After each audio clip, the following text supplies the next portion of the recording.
This episode is sponsored by Squarespace. I used Squarespace to build both Basics with Babish and BingingWithBabish.com. On the sites, you'll find recipes, equipment lists, other news, and updates. All beautifully designed, if I do say so myself. Get 10% off your first Squarespace order by visiting squarespace.com/babish.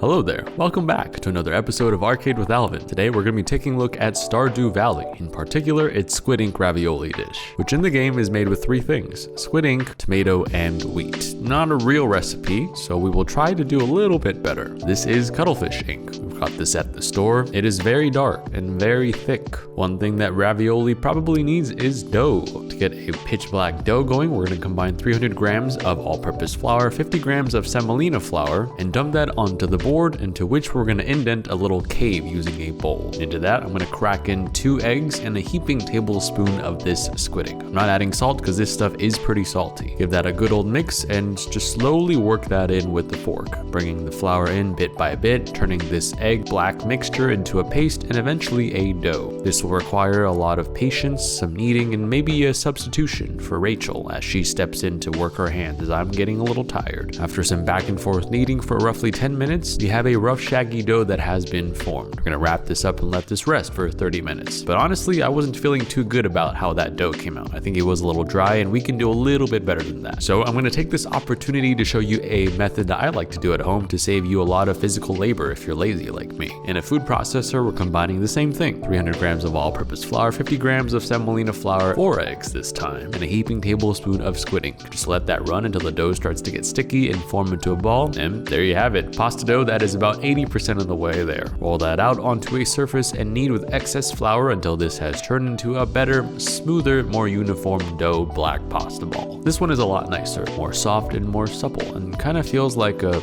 Anyway, we're gonna wrap this up and let this hang out in the fridge for about 30 minutes. The Stardew Valley recipe does call for tomatoes, so I thought it would be nice to make a tomato filling for this ravioli. We're gonna do a tomato confit. So I'm gonna take 1 pound of cherry tomatoes, dump them into a baking pan, cut a whole head of garlic directly in half lengthwise, and just throw that in. Tear up about 7 to 10 leaves of basil, throw that on top, and add in around 2 cups of olive oil. Season that with some salt and pepper, mix that around a little bit, and into the oven it goes at 200 to 225 degrees for about 1.5 to 2 whole hours. We're essentially softening and cooking these tomatoes in oil so that we both end up with roasted tomatoes as well as a beautifully infused oil to use for other things later, which we will first strain out by just running this through a sieve and letting all the bits that are left hang out in the strainer. This tomato, herb, garlic infused olive oil can now be used to whatever culinary desires you want, as long as it's legal. I'm going to take about 6 to 8 basil leaves and smack my arms with it because it's like nature's free cologne. Then with basil that has not touched my arm, I'm going to take those leaves, roll them up, and lightly chiffonade them. With the remaining stuff, I'm going to take half of the roasted things and blitz this with an immersion blender until rough chunks have formed. Now this is a little bit watery, so we're going to strain this again as well. There's a lot of flavor in this liquid though, so we are going to save that for later. Into the remaining mixture, I'm going to spoon in half a cup of whole milk ricotta and a 1/4 cup of mascarpone cheese. And to help absorb a little bit of the liquid, I'm going to shave roughly half a cup of grated Parmigiano Reggiano. Give this mixture a good old mix until we have a nice tomato, basil-y, cheesy filling that will go great with the pasta. And this is going to hang out in the fridge until it's firmed up a bit. Our pitch black dough ball has rested, so now it is time to cut its head open into 4 pieces to be exact. Onto a work surface, this ball goes onto a slight dusting of semolina flour, cut into satisfying little chunks, rolled out, and flattened to be able to be pressed into the pasta machine. I'm starting on the first and thickest setting, which is 0, and going all the way down to a roughly 5 or a 6. We need this dough to be pretty thin, so it's going to take a little bit of time. And I like to also do a step called enveloping or laminating, where you kind of fold over the dough once it's gone gotten really thin back onto itself to re-thicken it, and then run it through one more time so you end up with a stronger, more elastic dough. The dough has started to get pretty long, so I'm going to cut it in half and press it back into itself to do another lamination process and repeat that again. But I think this dough interacted a little bit weird with the semolina. It was a little bit sticky, but the semolina didn't absorb enough liquid, into which I was thinking we should have done all-purpose flour instead for the bench. This dough doesn't really feel too great, so I'm going to try this again with the other strips of dough that we have, which are covered in saran wrap on the side. This time I'm dusting the table with all-purpose flour, pressing down the same dough, rolling this out, and doing the same exact process, starting from a 0 and working our way down to a 5, relaminating that by enveloping over itself using Rachel's help, and doing that process one more time till we have a nice, thin, super long piece of pasta dough. Probably requires 2 people to do without tearing, or 1 really skilled pasta maker. This is a ravioli mold that we got online. I'm going to take a piece of dough that is a little bit bigger and put it over its side. This ravioli dough making thing has a little pressing mold that comes with it. So we're just following the package instructions, pressing this little dented thing down to apparently make holes for our filling to have a home to live in. I think I should have cut the dough a little bit larger than the side. It's starting to get a little tight, but we will try to make this work. Into each hole, I'm going to spoon in a generous tablespoon of our filling, and then the instructions say to place another sheet of dough over the top, press them together. I'm going to use chopsticks to seal the shapes, which are coming together pretty satisfyingly, and use a rolling pin to press down, make sure that they have their ravioli shape. Give this a flip, tear off the edges, and hopefully unveil the ravioli inside.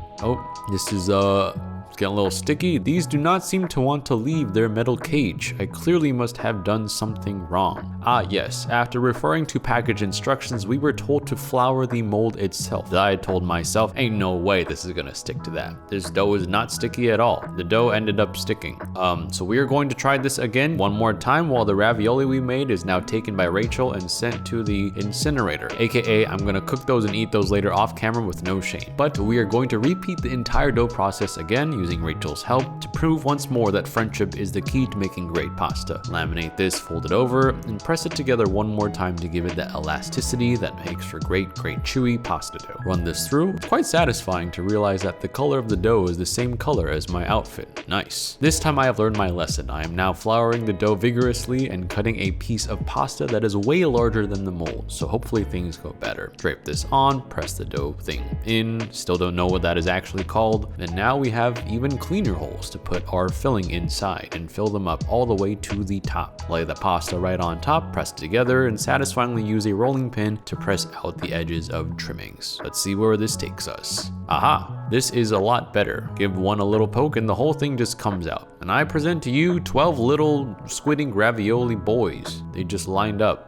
They're just sitting there like the good boys they are. Now that they're pasta ready, it's time to get the sauce fully finished. With the other half remaining of the confit tomatoes and garlic, I'm going to immerse and blend them until it turns into a creamy looking vodka-like pasta sauce. We're gonna add this directly over a pan over medium-low heat and add in that tomato juice from that liquid we sifted out earlier. To this, I'm gonna add 2 heaping tablespoons of the squid ink, which will immediately turn this black. A pinch of salt to season, a glug of red wine to enhance the tomatoey flavors as well as combat some of the fishiness, and around a tablespoon of sugar to round out all the flavors in there. Once this has started to thicken slightly, we're going to set this to the side and cook our dark ravioli. In a pot of boiling water, I'm going to put as many of these ravioli onto my spider as I can and cook them for roughly 1 minute. This is pretty thin pasta, so it should cook pretty quickly. Once those are out, this goes directly into our sauce with a splash of the pasta water, which has turned black at this point. This is going to cook down until the sauce has thickened and does coat each ravioli pretty nicely with a soft black sheen. And once we add a spoonful of that tomato herb garlic oil from before just to finish this off for some flavor, this is ready to be plated. I'm gonna spoon these ravioli onto a plate and accidentally add a little bit too much sauce on top, because when you look at this is technically the Squid Ink Ravioli from Stardew Valley, but it also looks like nothing from Stardew Valley, or just nothing from nothing because it's so dark I can't really see it. So we're gonna replate this so we can see the shapes of each ravioli better, and I present to you the slightly more visible Squid Ink Ravioli from Stardew Valley, which gives us a mining buff for whatever reason. How does this actually taste? I gotta say, this tastes pretty good. There's salt, there's sugar, there's funkiness, there's creaminess, there's herbaceousness, there's all the words you could probably use if you know how to describe food. But I like to say, it just makes me want to eat more. And that is the most important thing. Thanks again to Squarespace for sponsoring today's episode. They've been a great partner in supporting the Babish culinary universe and bringing my websites to life. From websites to online stores to domains and analytics, Squarespace is the all-in-one platform for you to build your online presence. They also have SEO tools so that your site is getting found and searched by more people more often. If you want to try it for yourself, you can start your free trial today by visiting squarespace.com/babish to get 10% off your first purchase.